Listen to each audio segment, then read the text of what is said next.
ఆర్ఆర్బీఏఎల్పీ కోసం Sridhar's CCE November 30 free talent test. Qualify అయ్యి 1000 మందికి free coaching. Welcome to Suman TV. నేను మీ సుమన్ టీవీ నాగ్. హక్కు విడుదల పత్రం అంటే ఏంటి, దానికి సంబంధించినటువంటి పూర్తి సమాచారం ఏంటి అనేది ఈరోజు మనతో పాటు హైకోర్టు అడ్వకేట్ అలగరి రవీంద్రనాథ్ గారు ఉన్నారు. అది వారి మాటలో తెలుసుకుందాం. Hello sir. హాయ్ అండి నాగరాజ్ గారు. హక్కు విడుదల పత్రం అంటే ఏంటి, దాని జనరల్ గానే ఎలాంటి రైట్స్ ఉంటాయి, ఏ సందర్భాల్లో దాన్ని మనం యూటిలైజ్ చేసుకోవాల్సినటువంటి బాధ్యత ఉందంటారు? నాగరాజ్ గారు, ఒకప్పుడు చట్టాలపైన హక్కులపైన పెద్దగా అవగాహన ఉండేది కాదు. కానీ ఇటీవల ఒక దశాబ్ద కాలంగా చూసినట్లయితే చట్టాల మీద కొంత అవేర్నెస్ అయితే పెరుగుతుంది. ఇది అవసరాన్ని అడ్వాంటేజ్గా తీసుకున్న వ్యక్తులు దీన్ని మంచిగా వాడుకుంటున్నారు, తెలియని వాళ్ళు దీన్ని చెడుగా కూడా ఉపయోగించుకునే అవకాశాలు కూడా ఉంటున్నాయి. ఈ హక్కు విడుదల పత్రం అని ఏదైతే మనం ఇప్పుడు మాట్లాడుకోబోతున్నామో ఇది చాలా కీలకమైనటువంటి పత్రం. ఇది అంటే వారసత్వపు హక్కుల మీద, అంటే ఫ్యామిలీలో జాయింట్ ఫ్యామిలీస్ మధ్య ఉన్నటువంటి సందర్భాల్లో ఆ ప్రాపర్టీస్ని అందరూ కూడా ఎవరెవరికి ఎంత భాగ పంపకాలు జరగాలి అనే సందర్భంలో అందరికీ కూడా రైట్స్ ఉంటాయి. ఉదాహరణకి ఒక తాతగారి ప్రాపర్టీ ఉంది. ఆ తాతగారికి 4 కొడుకులు ఉన్నారు. అందులో ఒక కొడుకు మరలా 3 పిల్లలు ఉన్నారు. ఇక్కడ తాతగారి యొక్క ఆస్తి ఆ 4 పిల్లలకి వస్తుంది.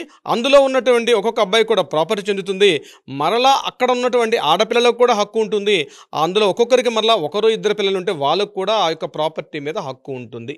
ఇక్కడ హక్కు విడుదల పత్రం ఎక్కడ మనకి ఇక్కడ అప్లై అవుతుందంటే, మిగిలినటువంటి 4 కుమారుల్లో, ఇప్పుడు నేను చెప్పిన తాతగారులు 4 కుమారుల్లో, లేకపోతే కుమారులు కావచ్చు, కుమార్తెలు కావచ్చు, ఎవరైనా కావచ్చు, వాళ్ళు ఉన్న సందర్భాల్లో వారికి ఉన్నటువంటి లీగల్ రైట్ ఏదైతే ఉందో, అంటే తాతగారి యొక్క ఆస్తి మీద వారికి ఏదైతే చట్టబద్ధంగా వారికి ఏదైతే హక్కు వచ్చిందో ఆ హక్కుని వదులుకోవడాన్ని హక్కు విడుదల పత్రం ద్వారా వాళ్ళు విడుదల చేస్తారు. అంటే తమకు ఉన్నటువంటి ఆస్తి హక్కుని, మాకు ఈ ప్రాపర్టీ అవసరం లేదు. ఎక్కడ ఎక్కువగా దీని గురించి మనం డిస్కస్ చేస్తామంటే, ఆడపిల్లలకి పెళ్లి చేసి వెళ్ళిపోయిన సందర్భాల్లో, ఇటీవల కాలం గడిచిన దశాబ్దకాలం నేను చెప్తున్నాను, పెళ్లిళ్ళు అయిపోయి అత్తవారింటికి వెళ్ళిపోతున్న సందర్భాల్లో ఈ యొక్క ప్రాపర్టీకి ఏది ఆ అమ్మాయికి తన తండ్రి ద్వారా సంక్రమించిన ఆస్తి ఏదైతే ఉందో ఆ ఆస్తి యొక్క మరలా పెళ్లిళ్ళు అయిపోయి వేరింటికి వెళ్ళిపోయిన తర్వాత, లేదా ఆ పెళ్లికి వెళ్ళిన సందర్భాల్లో ఆ ప్రాపర్టీని అమ్మి కానీ, లేకపోతే ఇతరత్ర పెళ్లి ఖర్చుల నిమిత్తమో, లేకపోతే కట్నం సందర్భించి ఏదైనా ఆ అమ్మాయికి పంపించే సందర్భాల్లో ఇక ఆ అమ్మాయికి ఈ యొక్క ప్రాపర్టీ మీద హక్కులు లేవు అని చెప్పి ఈ అన్నదమ్ములు ఆ అమ్మాయికి చేత ఒక పత్రం రాయించుకుంటారు. దీన్ని హక్కు విడుదల పత్రం అంటారనమాట. అంటే చాలా సందర్భాల్లో ఆడపిల్లకి ఈ విషయం తెలియదు చాలామందికి.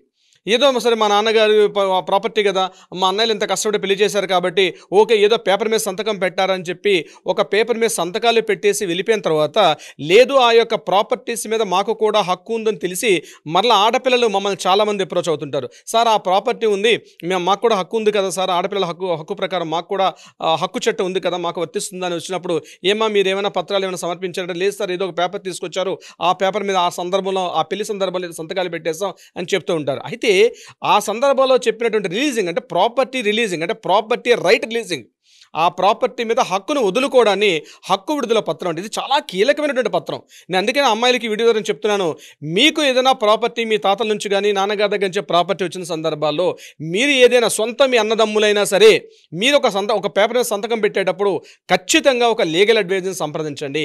అది ఏమి రాసుకుంటారు, మీరు వైట్ పేపర్ మీద సంతకం పెట్టేస్తారు. నేను చెప్పేది 100 రూపీస్ పేపర్ కానీ 50 రూపీస్ పేపర్ కానీ లేకుండా ఖాళీ తెల్ల కాగితం మీద సంతకం పెట్టినా సరే వర్తిస్తుంది ఈ హక్కు విడుదల పత్రం. ఇది 1908 యాక్ట్ ప్రకారం మనకి ఆడపిల్లలకు హక్కు విడుదల పత్రాన్ని మెన్షన్ చేయడం జరిగింది.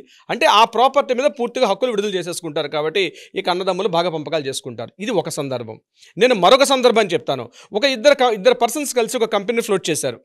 ఆ ఫ్లోట్ చేసి కంపెనీ బాగా డెవలప్ అయింది. డెవలప్ అయిన తర్వాత కొంత ప్రాపర్టీని ఆ యొక్క సంస్థ పేరు మీదుగా కొన్నారు.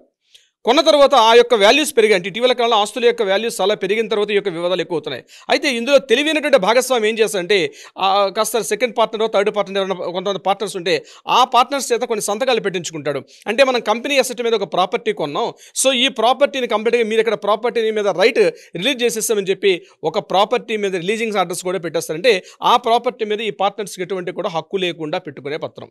ఇది మంచిగా వాడతారు. అందుకే మీకు స్టార్టింగ్లో చెప్పాను, ఇది మంచిగా వాడతారు, చెడుగా వాడతారు. అంటే అటువంటి సందర్భాల్లో కూడా ఈ యొక్క హక్కు విడుదల పత్రం అనేది ఉపయోగపడుతుంటుంది. ఇలా జాయింట్ ప్రాపర్టీస్లో కానీ, లేదా ఫ్యామిలీ నుంచి వచ్చేటువంటి ఒక అసెట్ ప్రాపర్టీస్లో కానీ, లేదా ఒక సంస్థకు సంబంధించిన ప్రాపర్టీస్ కానీ. ఇంతే కాకుండా ఒక భార్యాభర్తలు కలిసి ఒక ప్రాపర్టీ కొనుక్కున్నారు, పెళ్ళైన తర్వాత ప్రాపర్టీ కొనుక్కున్నారు, బాగుంది మ్యారేజ్ లైఫ్, ఓ 10 ఏళ్ళు బాగానే డీల్ చేశారు.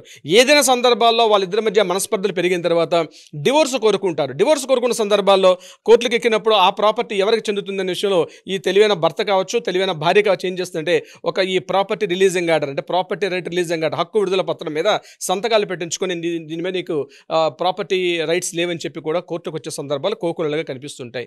అంటే హక్కు విడుదల పత్రం ఏదైతే ఉంటుందో ఇది చాలా కీలకమైనటువంటి పత్రం. ఇది మనకి క్లియర్గా చెప్తున్నారు. సో నేను ఈ వీడియో దగ్గర చెప్పేటంటే గుర్తుపెట్టుకోవాల్సింది, దీని మీద సంతకాలు పెట్టేటప్పుడు మీ భాగస్వామి ఎంత మీకు రిలయబుల్గా కనిపించినా ఎప్పుడైనా పేపర్స్ మీద సంతకాలు పెట్టకండి దయచేసి. అది మాత్రం నేను ఒక సూచనగా చేస్తున్నా. ఇక మన టాపిక్లోకి వెళ్ళేటప్పుడు దీన్ని ఎలా వాడతారంటే, ఒకటి ఖచ్చితంగా ఈ యొక్క ప్రాపర్టీని ఖచ్చితంగా రిజిస్ట్రేషన్ చేసుకోవాలి. హక్కు విడుదల పత్రం మంచిగా మాట్లాడుకునేటప్పుడు ఏంటంటే అన్ని సందర్భాల్లో కిడినే మాట్లాడుకోలేం కాబట్టి మంచిగా మాట్లాడుకునేటప్పుడు ఈ హక్కు విడుదల పత్రం ఏదైతే ప్రాపర్టీ రైట్ రిలీజింగ్ యాక్ట్ వస్తుందో, ఆ రిలీజింగ్ వస్తుందో దీని మీద నేను పూర్తిగా వదిలేసుకుంటున్నాను హక్కులు అనుకునేటప్పుడు రిజిస్ట్రేషన్ ఆఫీస్కి వెళ్ళి ఇద్దరు కూడా ఆ రిలీజింగ్ చేసినటువంటి పర్సన్ యొక్క సంతకం కూడా అవసరం.